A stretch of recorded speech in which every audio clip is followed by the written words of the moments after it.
अन्न, मान आणि धन या तिन्ही गोष्टी प्रारब्धात असल्या तरच प्राप्त होतात, नाहीतर किती नवस करा त्या प्राप्त होत नाहीत. रामायणाचं आपण चिंतन केलंय. रामायणाच्या कुळाचा विचार करा, एकालाही धड संतती झालेली नाही.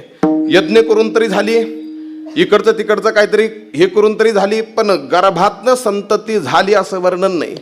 दशरथाची प्राप्ती सुद्धा यज्ञ केले, त्या यज्ञातनं 10 रथ वर निघाले. आणि मग कळालं, वसिष्ठ मुनी सांगतात की बाबा हा 9 रथ गेले, पण 10वा रथ उडून तरी खेच स्वसामर्थ्यानं. आणि बघ तर या 10व्या रथात काय देवानं प्राप्त करून दिलेला आहे. म्हणजे 9 पोरं देवानं दिलती, पण ती अशीच गेली.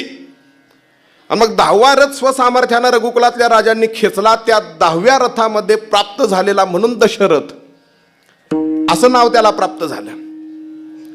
मग हे काय प्रारब्धात असलं तरच बरं का. संतती प्रारब्धात दशरथाच्या नाही. याच्याकरता श्रावणाचा वध करावा लागला आणि साधूचा शाप घ्यावा लागला की आम्ही जसं आमच्या पुत्रवियोगानं मेलो तसा तूही तुझ्या पुत्रवियोगानं मरशील. वसिष्ठ मुनी सांगतात की प्रारब्धात नसणारी गोष्ट साधू कृपेनं तुला प्राप्त होणार आहे. म्हणून म्हटले अन्न, मान आणि धन हे तो प्रारब्ध आधीनं